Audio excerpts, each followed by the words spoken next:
আন্দোলনের train miss করেছেন, দয়া করে বেগম জিয়া বিএনপি বন্ধুদের বলবো নির্বাচন ট্রেন মিস করবেন না।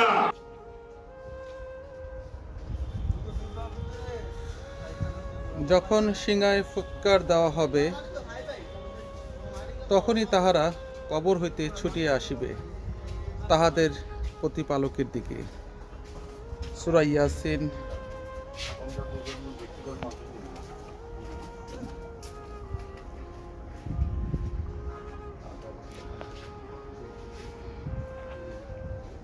আসসালামু আলাইকুম ইহলাল কাবুর, আসসালামু আলাইকুম ইহলাল কাবুর, আসসালামু আলাইকুম ইহলাল কাবুর। আসসালামু আলাইকুম রহমতুল্লাহ। আমি এখন বনানী কবরস্থানে, আর এই বনানী কবরস্থানে শায়িত আছে সাবেক স্বরাষ্ট্রমন্ত্রী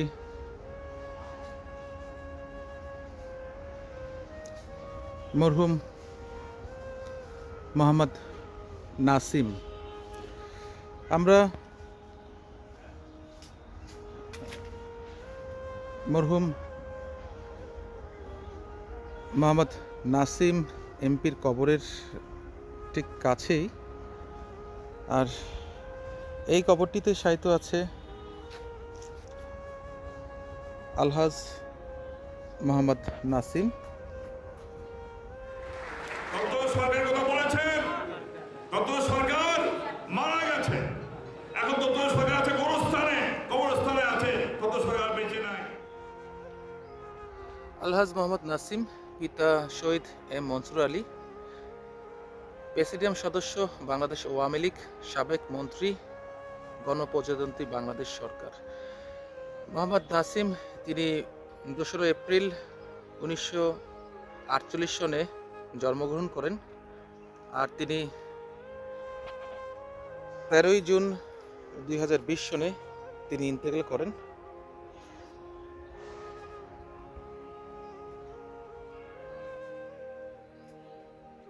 আমি মোহাম্মদ নাসিমের আত্মার মাগফিরাত কামনা করি। আমাদের ধর্ম প্রতিমন্ত্রী শেখ মোহাম্মদ আবদুল্লাহ তারও আমি মাগফিরাত কামনাকারী।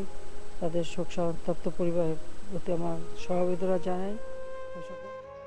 আমরা আলহাজ মোহাম্মদ নাসিম, আমরা তার কবরের পাশে, এবং আমরা আলহাজ মোহাম্মদ নাসিমের বিধি আত্মার মাগফিরাত কামনা করি। তিনি স্বরাষ্ট্রমন্ত্রীও ছিলেন, তিনি বাংলাদেশ সরকারের স্বাস্থ্যমন্ত্রীও ছিলেন।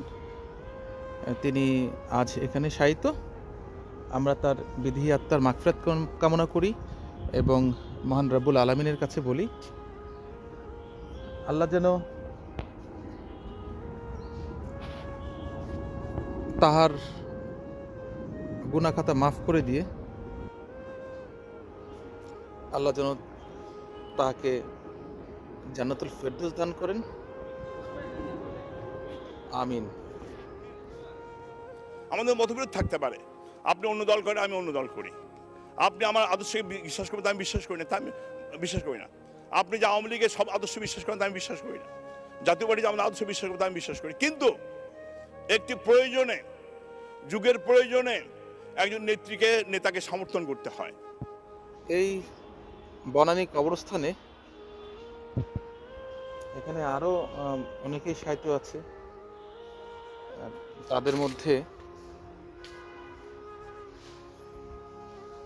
এখানে শায়িত আছে সৈয়দা সাজেদা চৌধুরী, ওনার কবর একটু সামনেই।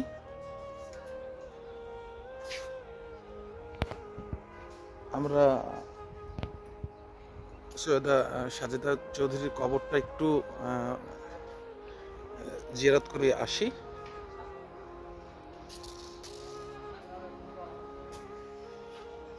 এখানেই শায়িত আছে সৈয়দা সাজেদা চৌধুরী, তিনি মাননীয় সংসদ উপনেতা ছিলেন, আর তাহার জন্ম 8ই মে 1935, আর তাহার মৃত্যু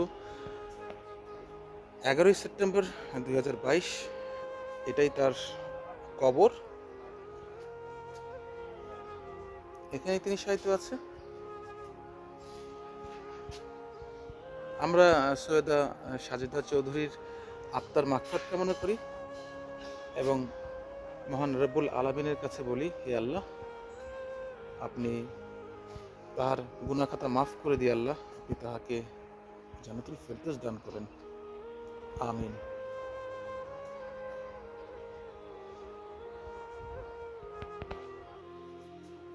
এখানে আরো বড় বড় ব্যক্তিগণ এখানে শায়িত আছে। এখানে শাহজাহান সিরাজ, তিনিও এখানে শায়িত আছে। একটু দূরেই তার কবর।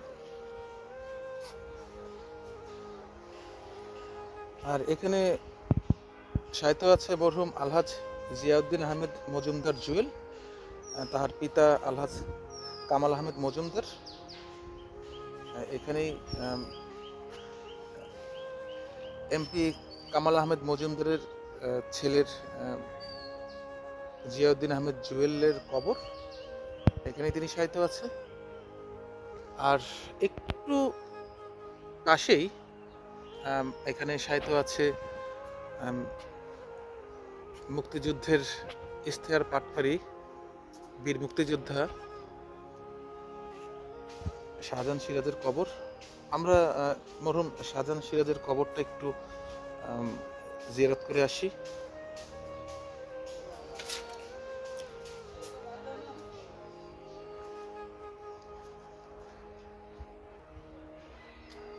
তিনি এখানেই শায়িত আছে।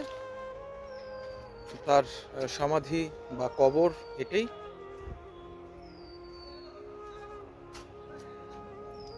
এটাই বীর মুক্তিযোদ্ধার সমাধি, স্বাধীনতার ইশতেহার পাটকারী শাহজাহান সিরাজ।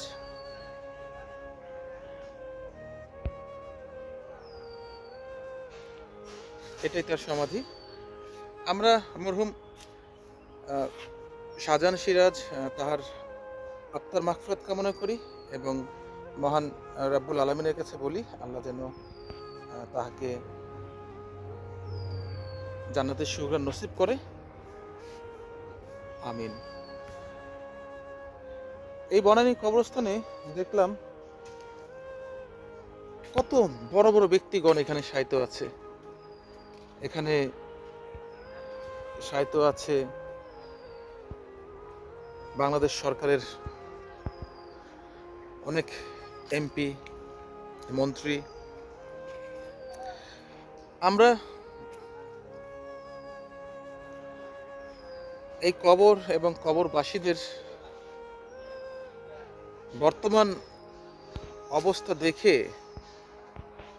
মহান রব্বুল আলামিনের কাছে আমরা এতটুকুই ফরিয়াদ করি যে, হে আল্লাহ, মৃত্যুর আগে আল্লাহ আপনি আমাদের সবাইকে হেদায়েত দান করেন এবং আমাদের বোঝার তৌফিক দান করেন যে একদিন এই সুন্দর পৃথিবী ছেড়ে একদিন চলে যেতে হবে, আমাদের কবর হয়ে যাবে।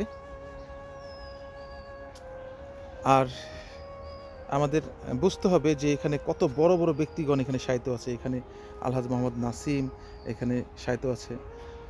এখানে আলহাজ মোহাম্মদ নাসিম, তার বাবা শহীদ এম মনসুর আলীর কবর আরও সামনে, সেখানে তিনি শায়িত আছে।